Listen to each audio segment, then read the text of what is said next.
everybody, this is part 2 of the 1999 Jeep Cherokee review. This is the segment of how this fucking how this fucking thing drives. And yeah, it squeaks a lot because of all plastic. But nah, it drives alright. I mean, you can't really expect much from a car that's pushing close to 20 years old. But this thing does have its quirks. That's definitely that. And this thing runs like shit. So how does it drive? Well, this thing drives, okay for an SUV of its age. This thing's a 99, so it's about like 17, 18 years old, something like that. So, any car that's old is gonna ride different than anything compared to today. The suspension's like, let's put it this way. The suspension in general is mush. And it's stiff and mush at the same time. With that, you feel every bump. But every car is like that, especially sports cars. But you know what? Let's just skip right to the matter at hand. I've had this thing for about a couple of months.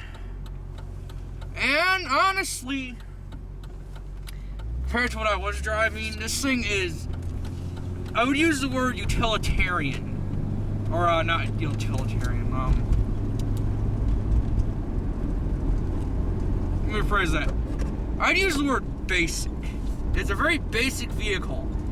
And within that, it's very, dispensable. It's a dispensable vehicle. You drive it to a certain point, and you usually just sell it secondhand to some dude to lift it and put big tires on it because, off-roading. But no, on a serious note, this car is dispensable. It's actually disposable. Like any car you get, you keep it for a certain time, then I guess you upgrade to the next year of the vehicle. The funny thing with the Jeep Cherokee, as is that after it's run, I think until like 2000, until the 2000s, it stopped. But the body itself went on to become a couple of vehicles. This is the part I found interesting. One of them was the Jeep Patriot. Yeah, we all remember that thing. I think it was the biggest hunk of shit Chrysler ever made. But you know what?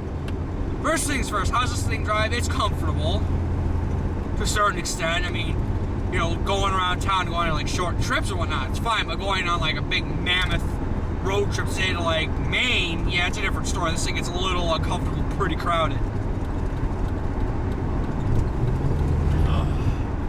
But yes, but at the same time, this vehicle harkens back to an era when things were more simple and simplistic. When cars were starting to become more modern around this time, this thing still kind of stayed the same as it was when it came out, when this current car came out in the 80s. Because before this, it was the Cherokee Chief, and honestly, I want one. They're pretty badass looking. And then it became the Jeep Cherokee. Fuck. I should have read my history, but I'm just going on what I know. This thing started life as the Cherokee Chief. A big two-door wagon, if you want to call it that. It's like a big two-door vehicle. And within that, it lived on, and then I think towards the 80s, it kind of dissolved into the two-door Cherokee, or the two-door XJ and the four-door XJ. And the V8 kind of slowly faded away, and we got, I believe, the Iron Duke 4-cylinder, I believe. Don't quote me on it, and then the almighty straight 6. Now, I commonly refer to my Jeep as an AMC Gremlin because the straight 6 was in the AMC Gremlin, probably amongst other American motor cars. But what you get with these things is honestly dependability. These things will run forever. My dad actually put it as the engine and transmission are bulletproof because everything else around it falls apart. Now, with that, you can, yes, put rust protect on it so this thing doesn't rust out and look all demented.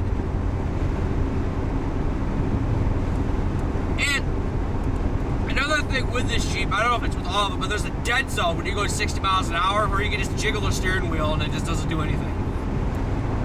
But, I mean, it's an SUV, it's not a sports car. But with that, say when you floor this thing, it has the like a sports car type mentality. Like if you were to kind of, this is probably gonna get so much hate. say if you're that guy that didn't want to off-road this thing and lift it, you could probably lower this thing and probably get this thing to have 50-50 weight distribution, so that way you can corner things in this. And would I lower this Jeep? Fuck no, that's just retarded. But I actually do plan on lifting this thing. That's a dead given. But yeah, honestly, there are some nights when I had decent time where I actually have floored this thing, and I've got to do about 80 miles an hour. Almost touched 90, but then this thing started to get really, really, really sketchy, and then the most I'll go in this thing is about 70, because this thing will shake, rattle, vibrate, yeah. But with that, this thing is okay to drive, believe it or not. I like driving it, I just don't like the fact that, how am I gonna put this? Before I drove this, and before I actually owned it, I drove a 2009 Hyundai Elantra, as you saw in the previous video of this. Now, going from a car that is, and basically, let's look at year terms, this is a 99, that Hyundai was an 09. Going from a car that's, in a sense, a lot more newer than this. The Hyundai had basically anti-lock brakes, this thing does, and you slam on the brakes, those front wheels will lock right the fuck up. And yeah, you're gonna be sliding into a ditch, and it's about to get really loud in here as I gotta open up the window.